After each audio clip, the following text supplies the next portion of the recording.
محترم سامعین، السلام علیکم ورحمۃ وبرکاتہ۔ یہ دارالسلام اسٹوڈیو لاہور پاکستان ہے۔ اس بار ہم آپ کے لیے پیش کر رہے ہیں قصص الانبیاء۔ انسان کی فطرت میں کہانی یا قصص سے دلچسپی روز اول ہی سے پائی جاتی ہے۔ قصص کا لفظ عام طور پر کہانی یا داستان کے لیے استعمال ہوتا ہے، لیکن قرآن مجید میں انبیاء کے جو قصے بیان کیے گئے ہیں ان کی غرض و غایت کچھ اور ہی ہے۔ اللہ تعالیٰ نے انسانیت کا آغاز فرماتے ہی انبیاء کا سلسلہ شروع فرمایا۔ انبیاء اور رسول پے در پے آتے رہے۔ کہا جاتا ہے کہ رسولوں کی تعداد 300 سے زائد ہے اور انبیاء کی تعداد 1,24,000 سے زائد ہے۔ گویا اللہ تعالیٰ نے بنی نوع انسان کو سیدھا راستہ دکھانے کے لیے اتنی بڑی تعداد میں انبیاء اور رسول مبعوث فرمائے۔ قرآن کریم کے بیان کردہ قصص حقیقت پر مبنی ہیں، اس لیے دوسرے تمام قصص اور واقعات سے امتیازی حیثیت رکھتے ہیں۔ ان کا تعلق خیالات اور ذہنوں سے گھڑی ہوئی باتوں سے نہیں، بلکہ وہ زمین پر واقع ہو چکے۔ انسانوں نے اپنی زندگی کے مختلف ادوار میں ان کا مشاہدہ کیا، اور پھر یہ واقعات اس لحاظ سے بھی منفرد ہیں کہ عبرت کا باعث ہیں۔ قرآن کریم کے یہ قصص لطف اندوز ہونے کے لیے ہرگز نہیں سنائے گئے، بلکہ ان سے تو بنی نوع انسان کو سیدھا راستہ دکھانا مقصود ہے۔ یہ مقصد تھا کہ انسانیت عبرت پکڑے، روز جزا کے بارے میں آنکھیں کھول لے، ان واقعات کو سن کر اور پڑھ کر اپنا راستہ منتخب کر لے۔ گزشتہ انبیاء کی امتیں جو بھیانک جرائم کرتی رہی ہیں ان سے اپنا دامن بچا لے۔ اسی لیے انبیاء کے حالات سے واقفیت از حد ضروری ہے۔ جب تک ہم انبیاء کے واقعات سے روشناس نہیں ہو جاتے، اس وقت تک قرآن مجید تک مکمل رسائی حاصل نہیں کر سکتے۔ کتنی بار سیدنا آدم علیہ السلام کا قصہ بیان ہوا، کتنی مرتبہ نوح علیہ السلام کا تذکرہ ہوا، اسی طرح موسیٰ علیہ السلام اور بنی اسرائیل کا ذکر آیا، فرعون کا واقعہ بیان ہوا۔ موسیٰ علیہ السلام اور فرعون کا ذکر تو قریب 70 مقامات پر آیا ہے، اور مسلسل قصہ بیان ہوتا رہتا ہے۔ کتنی سورتوں کا نام انبیاء کے ناموں سے منسوب ہے۔ لہذا جو شخص ان قصص سے لا علم ہے وہ قرآن کے ایک بڑے حصے سے محروم ہے۔ ان واقعات سے رہنمائی حاصل کرنے سے ایک مقصد یہ بھی ہے کہ دعوت اللہ کا راستہ معلوم ہو جائے، لوگوں کو اللہ کی طرف بلانے کا ڈھنگ ہمیں آ جائے۔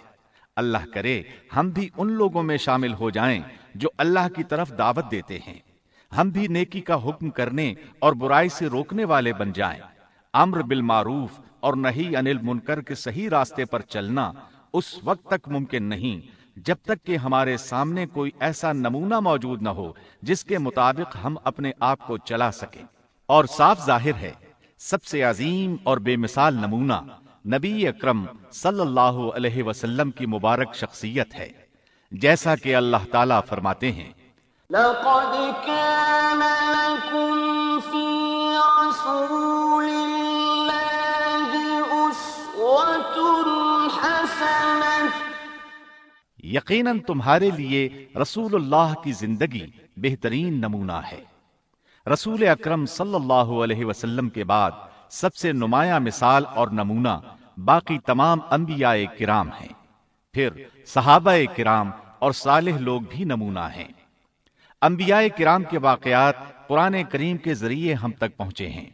اسی طرح نبی کریم صلی اللہ علیہ وسلم کی سیرت مبارکہ اور آپ کی احادیث مبارکہ سے بھی ہمیں ان کے حالات اور واقعات معلوم ہوئے ہیں۔ نیز تاریخ کی کتب میں بھی ان کے تذکرے موجود ہیں۔ انبیاء کے موضوع پر لکھی جانے والی کتب میں سے واضح اور نمایاں حیثیت امام ابن کثیر رحمہ اللہ کی کتاب قصص الانبیاء ہے۔ اس کے علاوہ امام طبری کی تاریخ طبری اور ابن کثیر کی البدایہ والنہایہ میں انبیاء کی سرگزشت موجود ہے۔ ہم نے ان قصص کو آپ تک پہنچانے میں انہی کتب کو پیش نظر رکھا ہے، اس لیے کہ قابل اعتماد تصانیف یہی ہیں۔ خاص طور پر ہم نے اسرائیلی روایات کو جگہ نہیں دی، نہ ہی ضعیف روایات کا سہارا لیا ہے، بس صحیح احادیث کو بنیاد بنایا ہے اور ان عظیم مفسرین کرام کی تفاسیر پر اعتماد کیا ہے جو اللہ کی نازل کردہ آیات کے مطابق تفسیر کرتے ہیں۔ خاص طور پر ہم نے تفسیر ابن کثیر اور تاریخ ابن جریر کو ترجیح دی ہے۔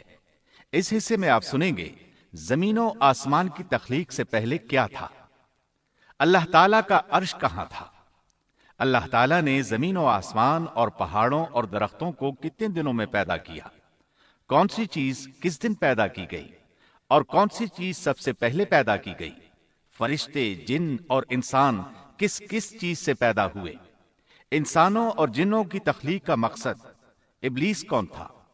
تو آئیے سنتے ہیں دارالسلام اسٹوڈیو لاہور پاکستان سے قصص الانبیاء کا پہلا حصہ، تخلیق کائنات اور تخلیق آدم۔ پیشکش محمد طارق شاہد۔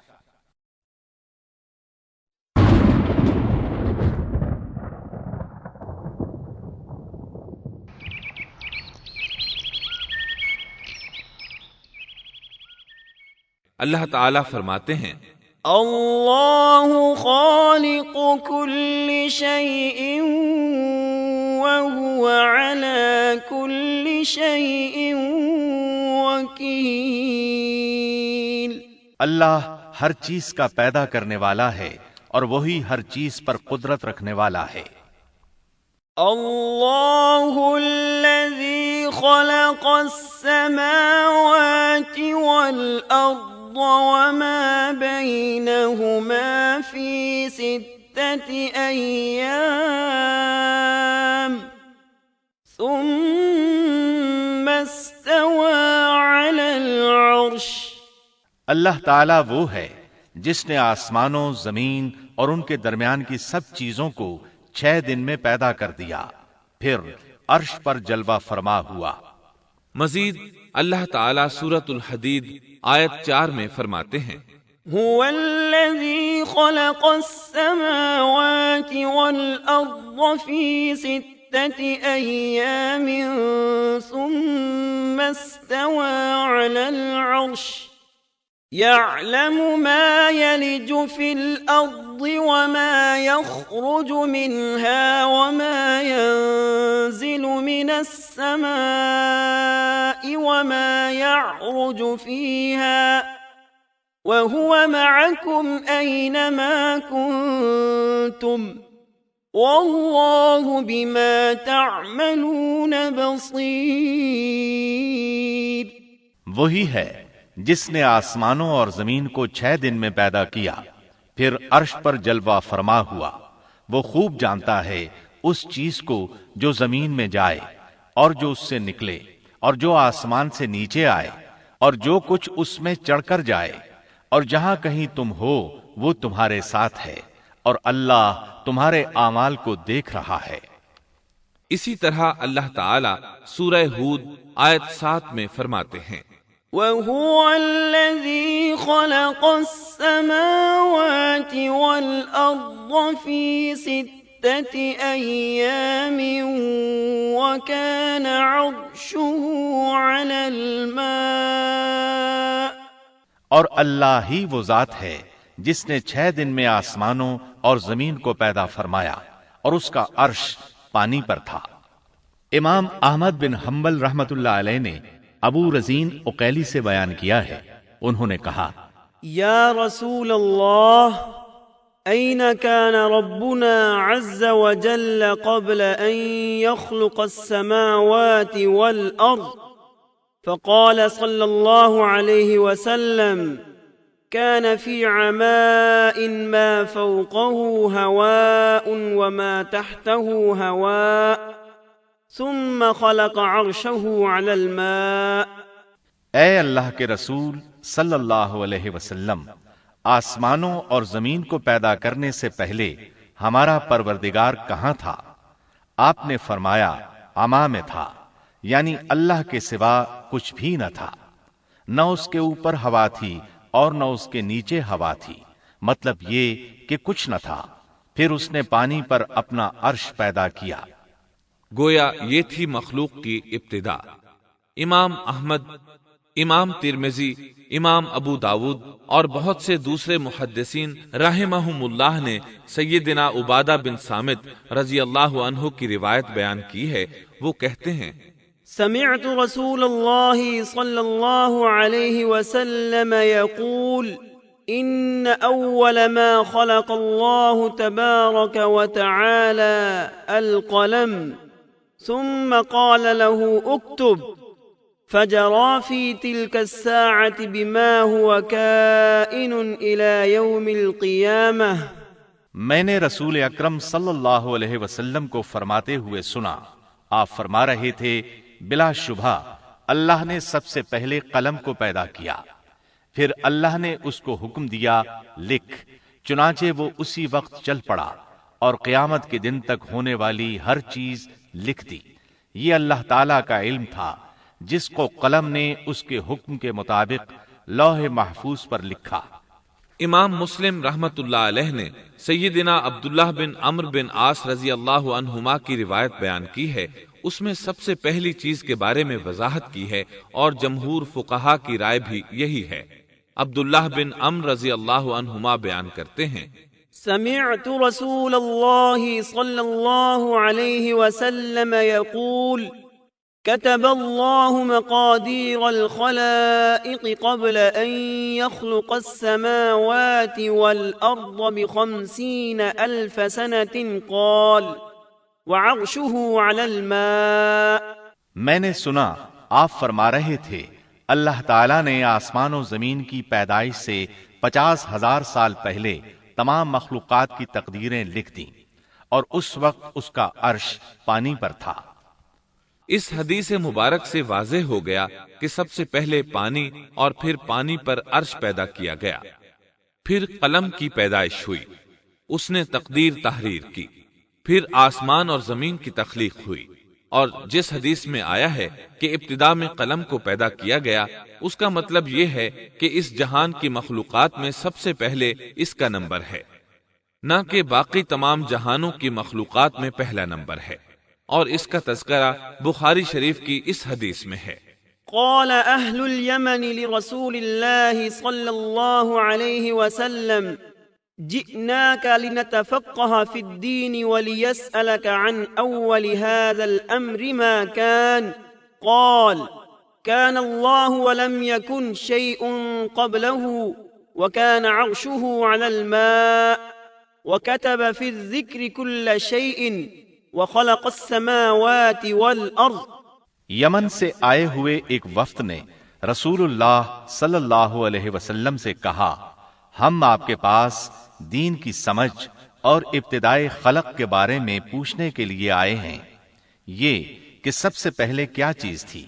آپ نے فرمایا اللہ تھا، اس سے پہلے کوئی چیز نہ تھی، اس کا عرش پانی پر تھا، پھر اس نے لوح محفوظ پر ہر چیز لکھ دی اور آسمان اور زمین کو پیدا کیا، یعنی ابتدا میں پانی پر عرش کی تخلیق ہوئی، پھر قلم کی پیدائش ہوئی، اس نے سب کچھ لکھ دیا۔ علماء کرام کا بیان ہے قلم کے فوراً بعد لوح محفوظ کو پیدا کیا گیا، چنانچہ قلم نے لوح محفوظ میں ہر چیز لکھ دی۔ اس کے بعد کائنات کی باقی مخلوقات اور آسمان و زمین کی پیدائش معرض وجود میں آتی گئی۔ اشیاء کی پیدائش والی ترتیب میں علماء کرام کے کئی اقوال ہیں، اور ہم نے آپ کے سامنے جمہور علماء اور فقہا کی پسندیدہ اور راجح ترتیب پیش کی ہے۔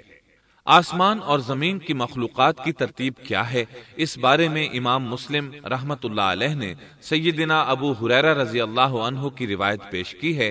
وہ کہتے ہیں اخذ رسول اللہ صلی اللہ علیہ وسلم بیدی فقال خلق اللہ عز وجل التربة يوم السبت وخلق فيها الجبال يوم الأحد وخلق الشجر يوم الاثنين وخلق المكروه يوم الثلاثاء وخلق النور يوم الأربعاء وبث فيها الدواب يوم الخميس وخلق آدم عليه السلام بعد العصر من يوم الجمعة في آخر الخلق في آخر ساعة من ساعات الجمعة فيما بين العصر إلى الليل. نبی اکرم صلی اللہ علیہ وسلم نے میرا ہاتھ پکڑا اور فرمایا، اللہ تعالیٰ نے ہفتے کے دن مٹی کو پیدا کیا، اتوار کے دن زمین میں پہاڑ، پیر کے دن درخت، منگل کے دن تکالیف، مصائب، جراثیم اور بیماریاں، بدھ کے دن نور کو، جمعرات کے دن زمین میں چوپایوں کو پھیلا دیا، اور تمام مخلوقات میں جمعے کے دن کی آخری گھڑیوں یعنی عصر سے رات کے درمیان میں آدم علیہ السلام کو پیدا کیا۔ مطلب یہ کہ ابتدائے آفرینش میں جن مخلوقات کی تخلیق ہوئی ان میں سے آخری مخلوق انسان تھا۔ اس حدیث میں مختلف حالات کو نہایت وضاحت سے بیان کیا گیا ہے۔ اس سے بخوبی پتہ چل گیا کہ ابتدائی مخلوقات کی ترتیب کیا تھی۔ ان میں سے آخری نمبر آدم علیہ السلام کا تھا، جبکہ آدم علیہ السلام نسل انسانی میں سب سے پہلے اور تمام انسانوں کے باپ ہیں۔ انسانوں سے پہلے فرشتے اور جن پیدا ہو چکے تھے۔ صاحب عقل مخلوقات میں سب سے پہلا نمبر فرشتوں کا، دوسرا نمبر جنوں کا اور آخری نمبر انسانوں کا ہے۔ فرشتوں کا اصل ٹھکانہ آسمان ہے۔ اللہ تعالی سورۃ الشورى آیت 5 میں فرماتے ہیں، تكاد السماوات يتفطرن من فوقهن والملائكة يسبحون بحمد ربهم ويستغفرون لمن في الأرض ألا إن الله هو الغفور الرحيم۔ قریب ہے کہ آسمان اپنے اوپر سے پھٹ پڑے اور تمام فرشتے اپنے رب کی تسبیح اور تحمید بیان کر رہے ہیں اور زمین والوں کے لیے استغفار کر رہے ہیں۔ خبردار، اللہ تعالی معاف کرنے والا، رحمت کرنے والا ہے۔ مسلم شریف میں ہے، سیدہ عائشہ صدیقہ رضی اللہ عنہا سے روایت ہے کہ نبی اکرم صلی اللہ علیہ وسلم نے فرمایا، خلقت الملائكة من نور وخلق الجان من نار وخلق آدم مما وصف لكم۔ فرشتوں کو نور سے اور جنوں کو آگ سے پیدا کیا گیا، اور آدم کو اس چیز سے پیدا کیا گیا جو تمہارے لیے بیان کر دی گئی، یعنی مٹی سے۔ فرشتوں کی تخلیق کے بعد جنوں کو پیدا کیا گیا۔ جنوں کو بھی انسانوں سے پہلے پیدا کیا گیا تھا، جیسا کہ اللہ تعالیٰ سورۃ الحجر آیت 27 میں فرماتے ہیں، وَالْجَانَّ خَلَقْنَاهُ مِن قَبْلُ مِن نَّارِ السَّمُومِ۔ اور اس سے پہلے جنات کو ہم نے لو والی آگ سے پیدا کیا۔ جنات کے بارے میں بہت زیادہ آیات و احادیث موجود ہیں۔ اللہ تعالیٰ فرماتے ہیں، خلق الجان من مارج من نار۔ اور جنات کو آگ کے شعلے سے پیدا کیا گیا۔ مارج آگ کے بھڑکتے شعلے کے کنارے کو کہتے ہیں۔ گویا جنوں کو آگ کی جڑ سے نہیں بلکہ آگ کے شعلوں کے کنارے سے پیدا کیا گیا ہے۔ قرآن مجید میں اللہ تعالیٰ نے ابلیس شیطان کا قول نقل کیا ہے، خلقتنی من نار۔ تو نے مجھے آگ سے پیدا کیا۔ اسی طرح پہلے بھی بیان ہو چکا ہے کہ اللہ نے فرمایا، وَالْجَانَّ خَلَقْنَاهُ مِن قَبْلُ مِن نَّارِ السَّمُومِ۔ اور اس سے پہلے جنات کو ہم نے لو والی آگ سے پیدا کیا۔ یہ ہے جنات کی اصل اور بنیاد۔ ابلیس ملعون بھی جنات میں سے ہے اور اس مسئلے میں کسی کو تردد اور شبہ نہیں ہونا چاہیے، اس لیے کہ قرآن مجید میں ہے إلا إبليس كان من الجن، اور ابلیس جنوں میں سے تھا، مطلب یہ کہ وہ فرشتوں میں سے نہیں تھا۔ حسن بصری رحمت اللہ علیہ فرماتے ہیں وہ پلک جھپکنے کے برابر بھی فرشتوں کی جنس میں داخل نہیں ہوا، اور نہ ہی وہ کبھی فرشتوں میں شمار ہوا ہے، وہ جنات میں سے ہے کیونکہ اس نے خود اقرار کیا تھا۔ خلقتنی من نار، اے اللہ تو نے مجھے آگ سے پیدا کیا ہے۔